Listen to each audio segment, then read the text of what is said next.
Federação Brasileira de Bancos anuncia apoio ao ministro da Fazenda, Fernando Haddad. Ministro das Relações Institucionais, Alexandre Padilha, disse que o governo vai lutar contra projeto em discussão na Câmara que iguala aborto a um homicídio. Prática de algumas mulheres de antecipar ou retardar a hora de dar à luz para não perder grandes festas causa danos à saúde dos bebês.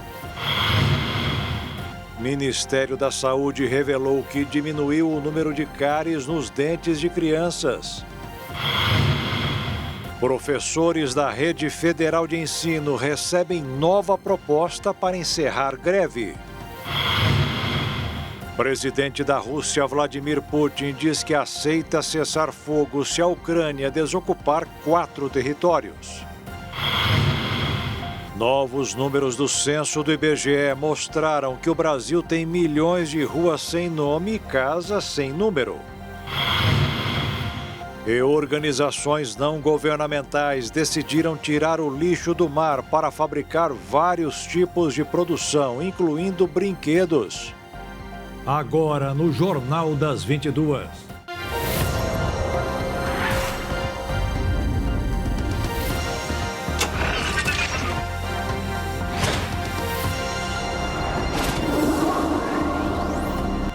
Olá, boa noite.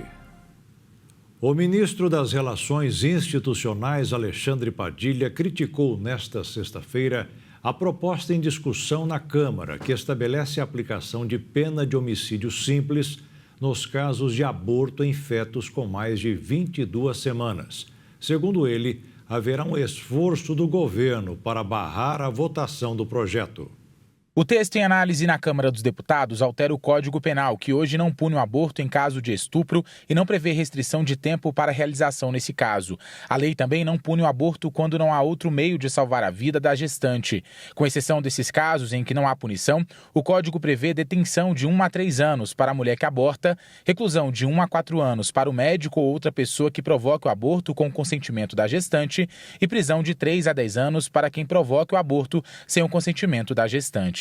No entanto, caso o projeto seja aprovado pelos parlamentares, o aborto realizado após 22 semanas de gestação será punido com reclusão de 6 a 20 anos em todos esses casos e também no caso de gravidez resultante de estupro. A pena é a mesma prevista para o homicídio simples. A proposta ainda não tem data para ser votada pelo plenário da Câmara, mas enfrenta resistência, principalmente do governo. Não conte com o governo para qualquer mudança na legislação atual de aborto no país, ainda mais um projeto que estabelece, quero repetir, uma pena para a mulher que foi estuprada, para a menina que foi estuprada, que muitas vezes é estuprada sem nem saber o que é aquilo, descobre tardiamente que ficou grávida porque nem sabe o que é a gravidez, ou às vezes tem que esconder, às vezes do estuprador, que às vezes é um parente que está lá na própria casa. Não conte com o governo para ser favorável a um projeto que estabelece uma pena para a menina e para a mulher estuprada que pode ser até 2 vezes maior do que o estuprador. O presidente do Senado, Rodrigo Pacheco, já adiantou que a discussão não será tratada com urgência na casa e que o tema deve passar pelas comissões antes. Arthur Lira, no entanto, tem dito que o texto não avançará sobre os casos previstos em lei e que a relatoria do projeto caberá a uma mulher de um partido de centro que, segundo ele, será capaz de produzir um texto mais equilibrado. Em viagem internacional, o presidente Lula tem evitado comentar o assunto e deve apenas se manifestar a respeito quando retornar ao Brasil. Mas assim como Alexandre Padilha, a ministra do Meio Ambiente, Marina Silva, também criticou a proposta. Eu, pessoalmente, sou contra o aborto, mas eu acho que é uma atitude altamente desrespeitosa e desumana com as mulheres.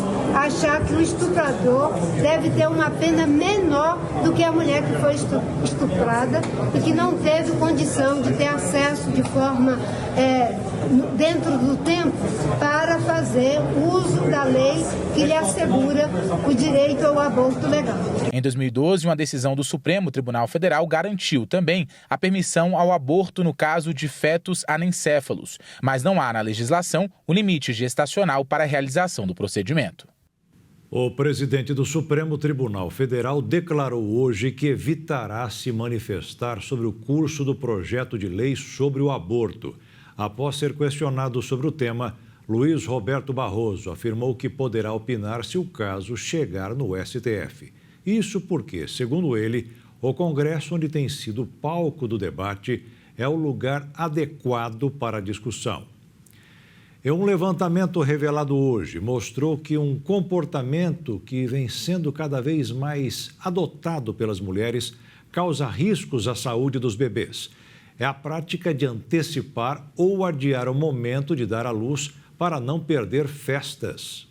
Os resultados da pesquisa mostraram que no Brasil, muitos partos a serem realizados por cesárea, previstos para ocorrerem durante o feriado de carnaval, são antecipados ou postergados. O estudo aponta que essa tendência de antecipar os partos de seus bebês para que estes não venham a ocorrer durante o feriado privilegia o conforto dos envolvidos no procedimento. No entanto, encurta artificialmente o período de gestação, podendo colocar em risco os bebês. O período gestacional recomendado pela OMS, a Organização Mundial da Saúde, é de no mínimo 39 semanas. Contudo, a média brasileira é de 38 semanas e meio. A antecipação reduz a idade gestacional e o peso dos bebês ao nascerem. Por um outro lado, a postergação do parto gera aumento na idade gestacional e a redução na mortalidade neonatal. Nos hospitais totalmente privados do Brasil, aqueles que não atendem o SUS, 86% dos partos são realizados por cesariana, um número elevado se comparado com a média nacional de 55%. Vale lembrar também que a proporção de partos cesarianos recomendada pela OMS é de 15%. O que torna o Brasil o segundo lugar no ranking mundial nessa categoria. A pesquisa recebeu apoio da FAPESP por meio de bolsa de pós-doutorado, concedida à pesquisadora do estudo Carolina Mello, e também do Centro Brasileiro para o Desenvolvimento na Primeira Infância, um centro de pesquisa aplicada, coordenado por Menezes Filho e constituído em parceria com a Fundação Maria Cecília Souto Vidigal. O coração da cidade de Porto Alegre, o mercado público, reabriu parcialmente hoje. Após 41 dias fechado, o estabelecimento voltou a funcionar das 10 às 7 da noite. Algumas lojas continuam fechadas com projetos de reformas e existe uma força-tarefa dos mercadeiros e da prefeitura para o prédio voltar 100%. Segundo André Barbosa, secretário de Administração e Patrimônio, hoje foi a abertura do segundo piso. Na próxima terça-feira será mais um. No total, o mercado tem registrados 132 negócios. A Fiocruz emitiu um alerta de risco de doenças infecciosas e acidentes com animais peçonhentos no Rio Grande do Sul. Segundo os pesquisadores, por conta das enchentes, existe a possibilidade que a região enfrente um aumento nos casos de diversas doenças, como Covid-19, gripes, tuberculose, hepatite A, dengue e diarreia, além de ser picado por animais venenosos. A nota também ressaltou a presença de estabelecimentos e indústrias que, pelo corrimento da água, podem submeter substâncias tóxicas à população. O Observatório de Clima e Saúde chamou a atenção também para a saúde mental dos desabrigados, porque todos esses acontecimentos podem causar transtornos de estresse pós-traumático. E no Rio de Janeiro, na Ilha do Governador, uma adolescente foi baleada durante um confronto entre a polícia militar e criminosos armados. Ana Beatriz Barcelos Nascimento, de 13 anos, voltava para casa de uma aula de balé quando foi atingida.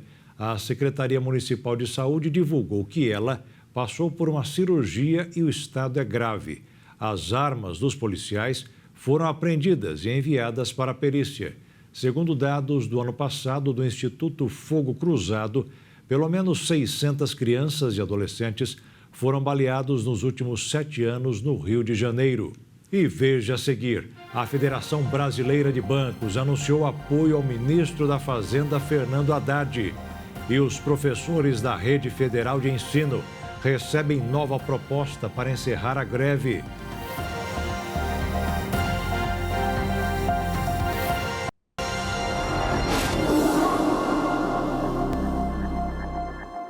A semana foi conturbada no cenário político de Brasília, principalmente para o ministro da Fazenda, Fernando Haddad, que mantém a expectativa de acertar as contas públicas. Mas hoje, Haddad recebeu um importante apoio da Federação Brasileira dos Bancos. O apoio da Federação Brasileira de Bancos, a FEBRABAN, ao ministro da Fazenda, Fernando Haddad, ocorre um momento de desconfiança do mercado financeiro em relação à equipe econômica, justamente pelas incertezas ali fiscais. Haddad pôde ouvir, então, na reunião com os presidentes dos maiores bancos privados aqui do país, especialmente de Isaac Sidney, que é o presidente da FEBRABAN, não só que conta com apoio restrito deles, mas também de que o equilíbrio das contas públicas é considerado o único caminho para o país crescer de forma sustentável e também com juros mais baixos. A avaliação de quem acompanhou essa reunião é de que o ministro conseguiu convencer, então, os banqueiros, os presidentes dessas entidades, especialmente, então, que está engajado em buscar o equilíbrio das contas públicas, como também mostrou uma disposição firme em dialogar em busca desse objetivo, tanto dentro do governo quanto também com o próprio Congresso Nacional. Em determinado momento também, o ministro da Fazenda reclamou de informações ou notícias, vazamento, na verdade, de notícias que, segundo ele, então, são falsas e acabam contribuindo para um momento ruim ou fazendo muito barulho, especialmente, então, em relação a contingenciar gastos e também em relação a mudanças no arcabouço fiscal. E garantiu que nada disso, então, passa pelo radar lá do Ministério da Fazenda. É importante lembrar que, de forma paralela, então, o ministro tem feito acenos, ao mercado financeiro, como ontem, justamente mostrando que está engajado e que essas pautas, de contingenciamento de gastos, ou até mesmo de mudanças ali no arcabouço fiscal, não fazem parte, nesse momento, dos planos da equipe econômica. E um ponto muito importante que parece que tem tido êxito, por parte, então, de Haddad junto ao mercado financeiro, porque houve, por exemplo, um recuo ali do dólar, acalmando justamente, então, os investidores aqui que buscam fazer investimento aqui no país. Ele também conta, por exemplo, com o apoio irrestrito do presidente Lula, que já garantiu que considera ele uma pessoa extraordinária, não entende tanta pressão, principalmente do Partido dos Trabalhadores, que é o mesmo partido, então, que Lula integra. A primeira reação do mercado financeiro à declaração dos banqueiros foi de forte baixa do dólar e alta na Bolsa de Valores. Mas no decorrer do dia as coisas mudaram. O dólar subiu 0,28% e fechou o último pregão da semana cotado em R$ 5,38 na venda. E a Bolsa de Valores fechou com uma ligeira alta, considerada quase estabilidade, aos 119.662 pontos. 3 em cada 10 brasileiros já se endividaram por causa do namoro. Mais da metade dos brasileiros admitem que não se planejaram financeiramente este ano para o Dia dos Namorados. Uma pesquisa do Serasa foi divulgada informando que 51% dos brasileiros compraram presentes para o seu amado ou amada em comemoração à data, mesmo com dificuldades financeiras. O levantamento também apontou que 32% relataram que já se endividaram em algum momento da vida para agradar o parceiro. Pesquisas indicaram que 25% precisaram contar com crédito devido ao namorado ou esposa e que 20% tentaram conquistar alguém dando presente no Dia dos Namorados. Outros 15% compraram o presente, mas tiveram seus relacionamentos terminados antes do dia 12 de junho. Para chegar a essas conclusões, o Instituto ouviu 1.732 pessoas este ano. Mas a grande questão é: por que alguém se endivida por amor? Valéria Meirelles, psicóloga, explica que este é um fenômeno comum no início do relacionamento, porque muitas vezes casais disfarçam a verdadeira realidade financeira porque querem se adequar ao outro.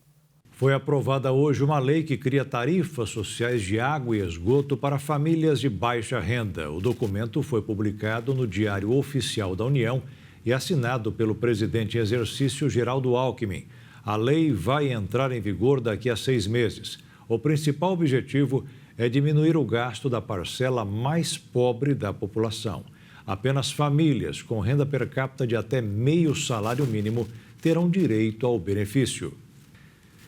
E o governo fez uma nova proposta hoje para os professores de 100 instituições superiores de ensino, que estão em greve desde abril. Suspender algumas medidas tomadas durante o governo de Jair Bolsonaro.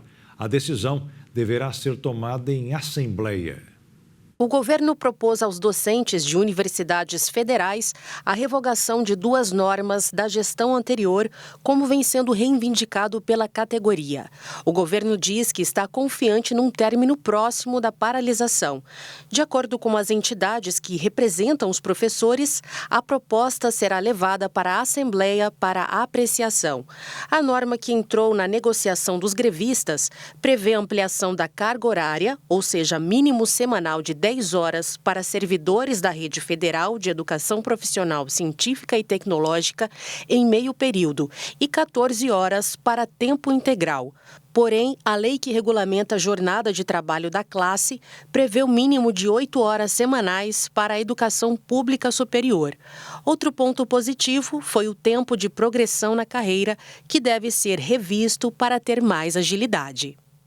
Não é novidade que muita gente faz refeições fora de casa. E uma pesquisa realizada mensalmente pelo Instituto Food Service Brasil confirmou que estas despesas cresceram 7,3% em abril, bem mais do que a inflação oficial do país, que não passou de 0,38%. Com esta diferença, o melhor para muitos é levar a marmita de casa. E foi anunciada a liberação do 5º lote do abono salarial do PIS/PASEP. Desta vez, mais de 4 milhões de trabalhadores vão receber o benefício. Para o trabalhador confirmar o recebimento do abono salarial, basta acessar a carteira de trabalho digital ou o portal gov.br.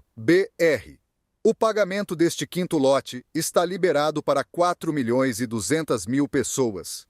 O valor do benefício varia de acordo com a quantidade de meses trabalhados durante o ano base de 2022. O cálculo é feito da seguinte forma: o valor atual do salário mínimo é dividido por 12 e multiplicado pela quantidade de meses trabalhados em 2022. Assim, o trabalhador pode receber entre R$ 118 até ao valor máximo de R$ 1.412, neste caso, para quem trabalhou durante todo o ano base. E a indústria registrou baixa em abril e interrompeu a série positiva. Apesar da média negativa, estados como Paraná e Pernambuco conseguiram recuperar as perdas. As atividades da indústria brasileira recuaram em 5 dos 15 locais pesquisados em abril.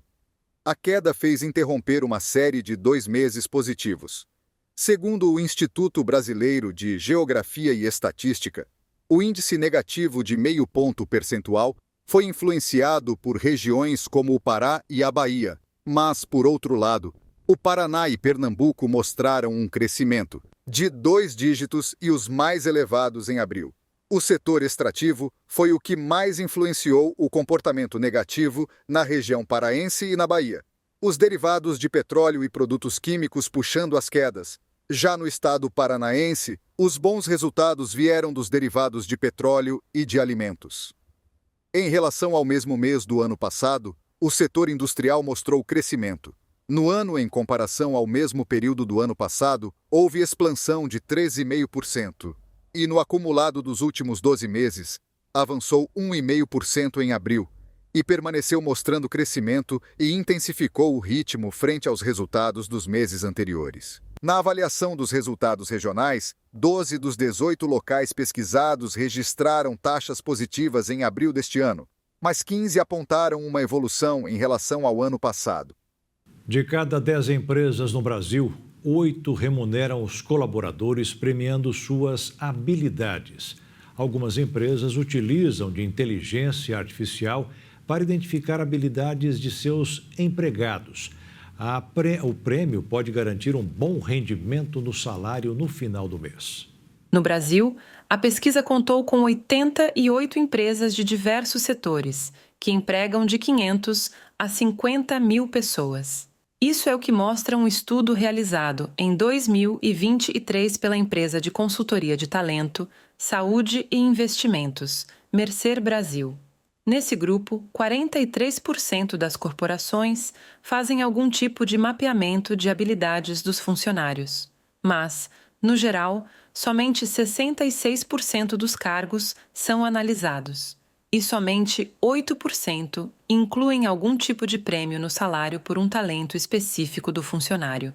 A pesquisa mostrou também que apenas 3% das empresas utilizam ferramentas de inteligência artificial para identificar habilidades. A conclusão da pesquisa é que será cada vez mais importante adequar as empresas às necessidades que o futuro do trabalho irá trazer. A cargos e funções, por exemplo. Além disso, será cada vez mais importante entender os desafios que são formar, reter e atrair talentos. O lucro do FGTS de 2023 deve superar 14 bilhões de reais. A reunião do Conselho Curador do Fundo de Garantia vai definir o resultado do fundo e como será a distribuição prevista para julho. Por decisão do STF, a distribuição do lucro passou a fazer parte do cálculo de correção do fundo, que não deve ser menor que a inflação. O balanço de 2023 ainda está em fechamento pela Caixa, mas, segundo o resultado operacional, a receita foi de 53 bilhões de reais e a despesa de 39 bilhões, com resultado positivo de 14 bilhões de reais. O indicador demonstra quanto as receitas do Fundo de Garantia superam suas despesas. Por decisão do Supremo Tribunal Federal, a distribuição de lucros passou a fazer parte do cálculo de correção do fundo. Com a soma da taxa de referência, mais 3% ao ano, o total dessa conta deve garantir a correção equivalente ao índice de preços ao consumidor amplo, que mede a inflação oficial do país. Na próxima reunião do Conselho, será apresentada a proposta de distribuição de parte do resultado positivo do FGTS, que será acreditada nas contas vinculadas dos trabalhadores até agosto. No ano passado, o repasse foi 12,7 bilhões para 217 milhões de contas vinculadas. O trabalhador pode verificar o saldo por meio do aplicativo ou pelo FGTS. E apareceu uma novidade para quem mora ou vai até o Rio de Janeiro. Alguns táxis transportarão os animais de estimação junto com os donos. Para identificar, basta encontrar um adesivo colado na janela. A novidade foi publicada no Diário Oficial da União e é válida para a cidade do Rio e irá certificar aqueles motoristas que se dispõem a transportar passageiros acompanhados de seus bichinhos de estimação. A lei sancionada pelo prefeito Eduardo Paes ressalta que está vedada a cobrança de qualquer tarifa extra para transportar os animais. E aqueles que desejarem atender a esse serviço deverá colar o adesivo em local visível, de preferência na faixa lateral do táxi. E veja a seguir, o presidente da Rússia, Vladimir Putin, disse que aceita cessar fogo se a Ucrânia desocupar 4 territórios. E o Ministério da Saúde revelou que diminuiu o número de cáries nos dentes de crianças.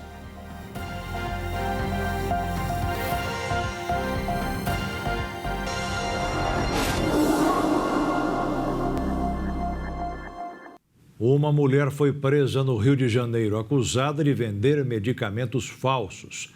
2 vítimas disseram à polícia que gastaram quase R$400 mil com a golpista. Quase R$400 mil foram pagos por 2 pacientes em medicamentos falsos, fornecidos por uma mulher. Ela foi presa na manhã desta quarta-feira em flagrante, numa casa em Niterói, na região metropolitana do Rio. A polícia começou a investigação depois que pacientes do Hospital Universitário Antônio Pedro, também em Niterói, denunciaram que ela estava vendendo medicamentos falsos. Os remédios é a imunoglobina, usada contra doenças imunológicas e neurológicas. Cada frasco custa, no mínimo, R$ 2.500 e a aplicação deve ser feita numa unidade de saúde. Os pacientes deveriam receber este remédio de graça pelo Sistema Único de Saúde, mas quando os estoques na rede pública estão baixos, a Secretaria Estadual de Saúde dá dinheiro para que os próprios pacientes façam a compra, mas deve ser com um dos distribuidores credenciados. A mulher foi representante de uma distribuidora por mais de 10 anos. Durante esse tempo, criou uma clientela e fornecia medicamentos originais. Mas há alguns meses, informou que mudou de empresa. A polícia enviou amostras da medicação falsa para a perícia, para que seja identificada a substância contida nos frascos. A investigação tenta identificar também quem mais está envolvido na fabricação e na distribuição dos remédios. A mulher presa vai responder por venda de mercadoria imprópria para consumo, falsificação de produtos medicinais e tráfico de drogas. Em nota, a Secretaria Estadual de Saúde disse que desde 2021 não falta imunoglobina nas farmácias do estado. Falou ainda que os pacientes estão recebendo os medicamentos regularmente e que não há dinheiro para a compra de remédios em distribuidoras, já que o Ministério da Saúde, que faz a compra do medicamento em todo o país, afirma que a rede do SUS está abastecida. Uma medida provisória do governo vai beneficiar a empresa dos irmãos Joesley e Wesley Batista no setor de energia elétrica. A decisão socorre o caixa da Amazonas Energia e cobre pagamentos que a empresa deve fazer para termoelétricas recém-compradas da Eletrobras. Os recursos necessários para a operação serão bancados pela conta de luz de todos os consumidores brasileiros por até 15 anos. No início desta semana, a Eletrobras comunicou ao mercado a venda de usinas termoelétricas para a empresa Ambar por 4 bilhões e 700 milhões de reais. Além da empresa dos irmãos Batista, outros interessados, como o Banco BTG, em associação com a Eneva, e fundos estrangeiros, fizeram ofertas pelos ativos. A Ambar, ao fazer a oferta, assumiu o risco de inadimplência desses contratos, até então na conta da Eletrobras. Após a conclusão do acordo, a Eletrobras informou, através de um comunicado público, que passou para a empresa dos irmãos Batista o problema de não receber da Amazonas Energia. O Diário Oficial da União publicou uma medida provisória de socorro ao caixa da Amazonas Energia e que transfere o pagamento pela energia das térmicas para contas gerenciadas pelo governo e financiadas pelas contas de luz de consumidores de todo o país, por até 15 anos. Segundo o presidente da Frente Nacional dos Consumidores, Luiz Barata, apenas uma parte da energia que abastece a Amazonas Energia é bancada por subsídios que recaem sobre os consumidores. Com a mudança da medida, 100% da energia comprada pela distribuidora das térmicas será paga pelo restante do país. A medida provisória foi assinada pelo presidente em exercício, Geraldo Alckmin, e pelo ministro de Minas e Energia, Alexandre Silveira. O governo encaminhou ao Congresso um documento formal que justifica a edição das normas. O texto mostra que Silveira sugeriu a edição da medida provisória no dia 7 de junho. Até ser publicada ontem, o texto não era conhecido. O Ministério de Minas e Energia informou que a medida foi editada para dar sustentabilidade à distribuidora do Amazonas e que desconhece os termos do acordo entre a Eletrobras e a Ambar Energia. E afirmou ainda que os custos operacionais e financeiros da concessão da Amazonas já são suportados pela conta de consumo de combustíveis.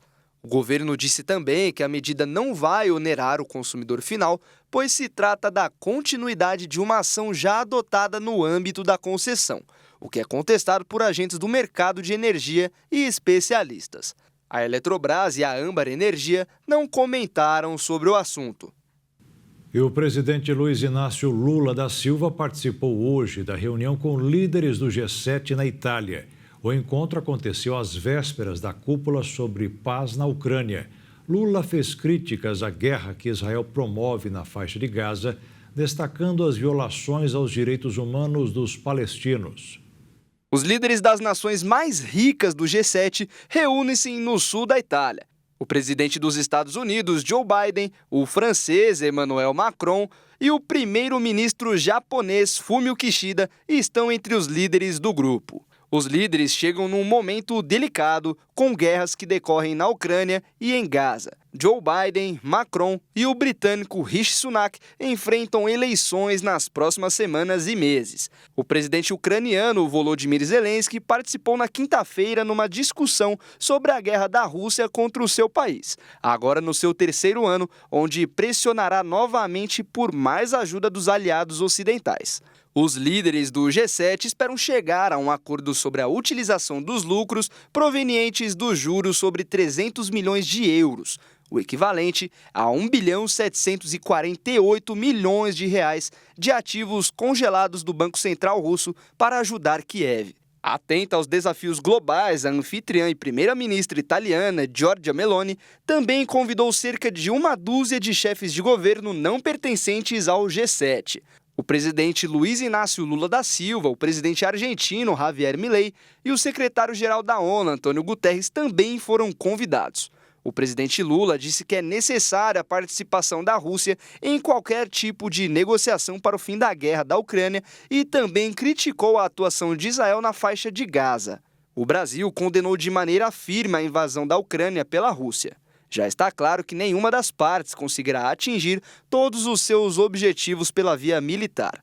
As declarações foram feitas diretamente aos líderes do G7 na mesma mesa em que estavam autoridades como o presidente dos Estados Unidos, Joe Biden, a primeira-ministra da Itália, Giorgia Meloni, a presidente da Comissão Europeia, Ursula von der Leyen, e o primeiro-ministro do Reino Unido, Rishi Sunak.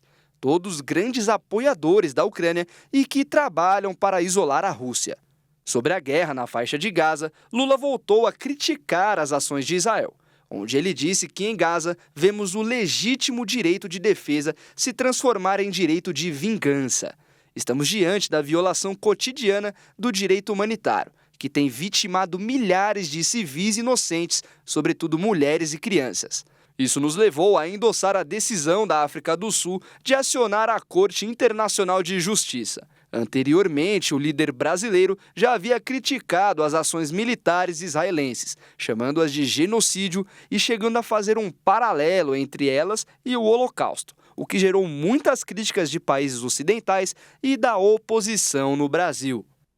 E o presidente Vladimir Putin apresentou pela primeira vez em termos claros e suas condições para encerrar a invasão à Ucrânia que começou em fevereiro de 2022. Putin disse que cessa fogo e negocia a paz se os ucranianos entregarem territórios e desistirem da ideia de se unir à OTAN. Na véspera de uma conferência de paz para a qual não foi convidado sobre a guerra na Ucrânia e sobre pressão pela ampliação do apoio ocidental a Kiev, o presidente Vladimir Putin apresentou pela primeira vez suas condições para um cessar-fogo e encerrar de vez a invasão ao território vizinho. O líder russo quer negociar a paz se os ucranianos retirarem suas forças das 4 regiões anexadas ilegalmente pelo Kremlin e abandonarem de forma oficial a pretensão de se unir à OTAN, a Aliança Militar Ocidental. Putin fez o anúncio em um evento no Ministério das Relações Exteriores como uma resposta à conferência de paz que começa neste sábado na Suíça.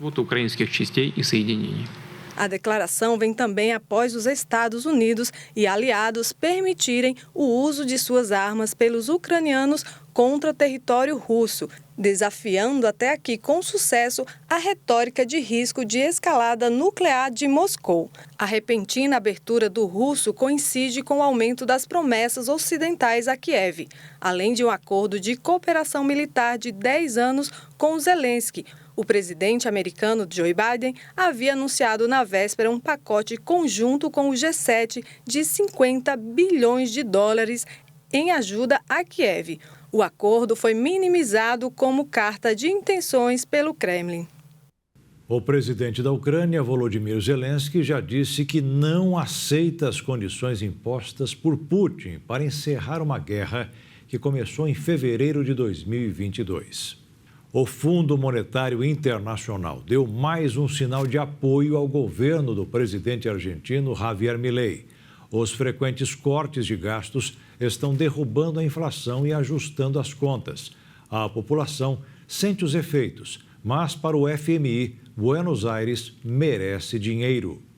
O Conselho Executivo do Fundo Monetário Internacional aprovou o desembolso imediato de cerca de 800 milhões de dólares à Argentina. A iniciativa faz parte de um programa de crédito, pelo qual o país sul-americano recebe mais de 44 bilhões de dólares ao longo de 30 meses, em troca do aumento das suas reservas internacionais e da redução do déficit fiscal. Com esta 8ª revisão aprovada, a Argentina já recebeu mais de 41 bilhões de dólares. O FMI reconheceu os progressos alcançados pelo governo do presidente Javier Milei, mas observou que é necessário melhorar a qualidade do ajuste fiscal e iniciar medidas no sentido de um melhor quadro de política monetária e cambial. Milei quer levantar o mais rapidamente possível um controle cambial em vigor desde 2019, que limita o acesso a dólares em um país com uma inflação historicamente elevada e onde a moeda norte-americana funciona como um porto seguro para a poupança. Para isso, estima precisar de cerca de 15 bilhões de dólares, fora os acordados no programa de crédito. Mas o FMI considera isso precipitado e rejeita que o país se endivide ainda mais. De qualquer forma, o governo Milei parece estar em alta. Na quinta-feira, o Instituto Nacional de Estatística publicou a inflação de maio, que moderou para 4,2%, embora em 12 meses ainda seja uma das mais altas do mundo, perto de 280%. Além disso, o Senado aprovou um pacote de reformas na madrugada, em uma sessão marcada por tumultos em frente ao Congresso, que deixaram cerca de 20 pessoas feridas e detidas. Mas a chamada Lei de Bases para a Desregulamentação da Economia deverá retornar à Câmara dos Deputados para aprovação final. Pesquisa Nacional de Saúde Bucal, realizada pelo Ministério da Saúde, revela queda no número de crianças com cárie no país. Na Pesquisa Nacional de Saúde Bucal, mais de 40 mil brasileiros foram examinados nas 27 capitais do país e outras 400 cidades do interior entre os anos de 2020 e 2024. Desse total, 7 mil eram crianças de até 5 anos de idade. 53% delas estavam livres de cáries, o que representa aumento de 14% em relação ao resultado da pesquisa anterior, quando mais da metade das crianças dessa idade tinham a doença. E esse aumento de meninos e meninas sem cárie foi registrado em praticamente todas as regiões do país. Eu conversei com um cirurgião dentista que atribuiu o resultado da pesquisa ao maior acesso à informação sobre saúde bucal ao longo desses últimos anos e também ao aumento dos serviços odontológicos no país. Ele ainda deixou algumas recomendações para que os próximos estudos sobre o tema tragam resultados ainda mais positivos. Acompanhe. Os primeiros dentinhos começam a nascer aí por volta de 6 meses, por aí. E você pode começar com uma pequena gase, só tirando um pouquinho de placa que acumula nos primeiros dentes. Mas o que mais interessante seria o quê? Levar a primeira consulta ao dentista, ele está analisando, ver como que está essa escovação. E já com a formação dos dentes, os descidos, né, os dentes de leite, sempre está com acompanhamento do cirurgião dentista. Para quê? Para que ele consiga orientar essa mãe, né, sendo com a escovação, o fio dental, quando tiver a oportunidade já com os dentes já formados. E aí, quando começar a cair os primeiros dentinhos, sempre fazer esse acompanhamento com o cirurgião dentista, tá? Então, fio dental, uma boa escovação, com cabeças de cerdas pequenas, né, que é mais fácil para higienizar, e para complementar um enxaguante bucal. Mas sempre visite seu dentista a cada 6 meses. É isso aí, ficam as dicas do Dr. Luca Manarelli em prol da saúde bucal das crianças de até 5 anos de idade. E ainda sobre a pesquisa do Ministério da Saúde, é importante ressaltar que ela é realizada a cada 10 anos para a utilização dos governos federal, estadual e municipal no planejamento de políticas públicas, a fim de atender às necessidades dos brasileiros. E daqui a pouco, novos números do censo do IBGE mostraram que o Brasil tem milhões de ruas sem nome e casas sem número. E organizações não governamentais decidiram tirar o lixo do mar para fabricar vários tipos de produção, incluindo brinquedos.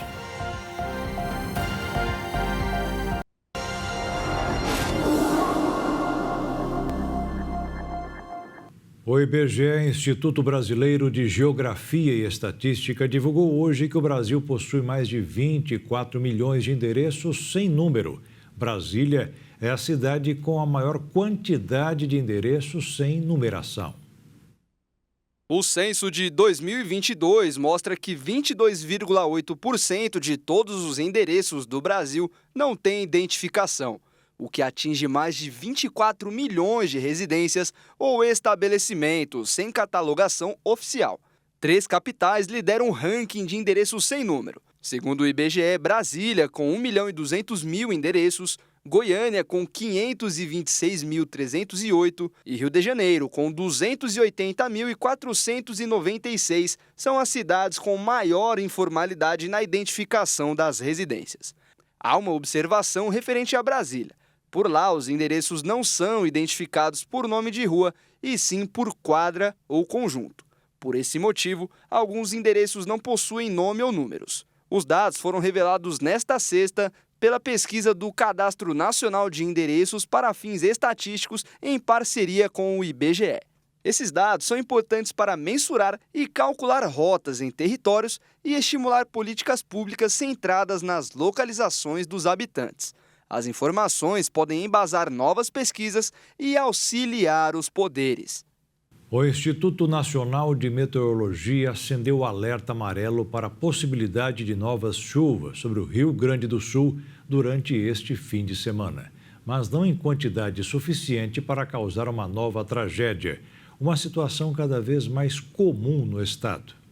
O número de eventos climáticos extremos passou de 9.772 entre 93 e 2002 para mais de 30.000 entre 2013 e 2022. Só os eventos hidrológicos críticos, aqueles que têm a possibilidade de causar danos às populações, aumentaram em 300% no mesmo período, totalizando 23.000 ocorrências de alagamentos, enxurradas e inundações. Os dados do estudo divulgado pela Federação de Entidades Empresariais do Rio Grande do Sul, em parceria com a Universidade Federal de Santa Catarina, totalizaram 61.280 registros de atividades climáticas extremas nas últimas 3 décadas e foram classificados em climatológicos, meteorológicos e hidrológicos. Segundo especialistas, o aumento da frequência e intensidade desses acontecimentos são consequência das mudanças climáticas, provocadas pela ação humana e pela emissão de gases de efeito estufa. Ainda de acordo com recentes estudos elaborados por uma rede internacional de cientistas, a mudança do clima foi o principal fator que potencializou os eventos extremos de chuva. Foram analisados nesse estudo ocorrências em Omã, Emirados Árabes, Filipinas e Irlanda. Mesmo no oposto do mapa, a mudança do clima também foi o principal fator de seca histórica na Amazônia no ano passado, que atingiu níveis excepcionais. As regiões Nordeste e Sul do Brasil lideram em eventos climáticos, com 38% e 27% respectivamente. A região Sudeste vem em seguida, com 22%. Já as regiões Norte e Centro-Oeste, juntas, concentram menos de 11% dos desastres naturais no período de 30 anos. No geral, 5.134 dos 5.570 municípios brasileiros já registraram algum evento climático relevante nas últimas 3 décadas. Cerca de 80% deles se concentraram em 45% das cidades. E embora o Sul tenha contabilizado o segundo maior número total de casos, lidera em termos de prejuízos econômicos, com cerca de 181 bilhões de reais em 30 anos. O valor equivale a 28% do PIB do Rio Grande do Sul em 2023. No último ano, o Brasil bateu recorde de ocorrências de eventos hidrológicos e geohidrológicos no último ano. Segundo o Centro Nacional de Monitoramento e Alertas de Desastres Naturais, do total, 716 foram transbordamentos de rios e 445 deslizamentos de terra. Os alertas emitidos ultrapassaram os 3.000, se tornando o maior quantitativo desde 2011.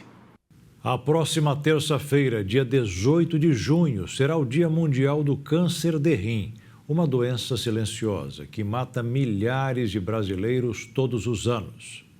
Segundo a Sociedade Brasileira de Urologia, o câncer de rim é o que mais cresce em número de casos. Entre 2019 e 2021, 10 mil pessoas vieram a óbito pela doença e 18 mil fizeram o procedimento de retirada total ou parcial do órgão. O tumor renal, em fases iniciais, ele é assintomático. Para o câncer de rim trazer algum tipo de sintoma, já é um quadro mais avançado. Estatisticamente, 25% dos casos têm a tríade clássica de dor abdominal, uma massa palpável e sangue na urina, que são os sintomas inerentes. Mais de 30% dos casos são diagnosticados em estágio avançado. As chances de cura de um tumor renal se aproxima a 100% após um tratamento cirúrgico, por exemplo, considerando um diagnóstico de uma lesão pequena, de uma lesão em estadiamento inicial, que não tem um comprometimento de estruturas adjacentes, que não tem um acometimento linfonodal, por exemplo.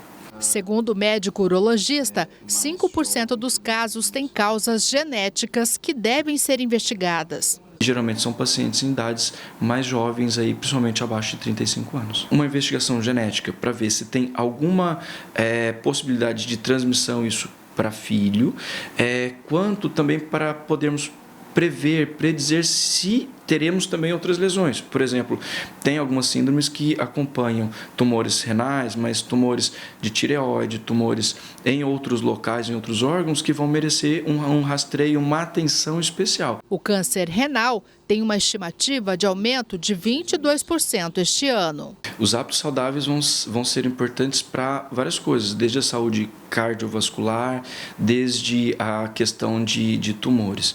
Os principais fatores associados a qualquer neoplasia são o consumo de ultraprocessados, a exposição a algum tipo de radiação, o tabagismo acaba sendo importante. Então, hábitos saudáveis vão ajudar para termos uma vida como um todo mais saudável, para reduzirmos a chance de ter uma doença cardiovascular, infarto, AVC, por exemplo, na parte hormonal e também na parte oncológica. A poluição por plástico mata 1 em cada 10 animais marinhos no Brasil. Para reduzir os danos ao meio ambiente, organizações sem fins lucrativos têm se mobilizado para transformar esses resíduos em produtos como embalagens, brinquedos e até óculos. A reciclagem do lixo retirado do mar virou um negócio e tem gente fabricando de tudo com esses resíduos.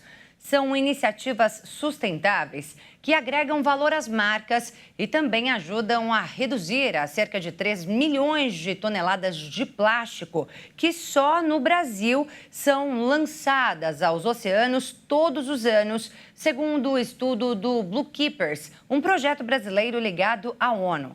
O Instituto Argonauta, por exemplo, que é uma ONG voltada à preservação da vida marinha, tem parceria com a Embalixo, uma fabricante paulista de sacos de lixo. Dessa união surgiu o projeto Oceano, com sacos feitos com resíduos extraídos do mar. A expectativa da empresa é chegar a 150 toneladas de plástico reciclado no aniversário de 1 ano da nova linha. E nos próximos 3 anos, a companhia pretende investir 50 milhões de reais nesse projeto. Outra marca que fez uma ação parecida foi a Chili Beans. Em 2021, a empresa brasileira de óculos firmou contrato com várias ONGs que trabalham com coleta de lixo do mar para dar início a uma linha toda feita com esses resíduos. Fora do Brasil, esta cooperativa produz chinelos com material encontrado no mar. Esta outra empresa transforma os resíduos plásticos em pratos. Neste outro caso, o lixo é transformado em brinquedo. E tem gente que faz até arte com o que encontra no mar. A reciclagem é um importante instrumento para a redução da poluição por plásticos no oceano, mas não é o suficiente. Estudos realizados pelo Fundo Mundial para a Natureza indicam que o Brasil recicla apenas 1% do lixo despejado no mar.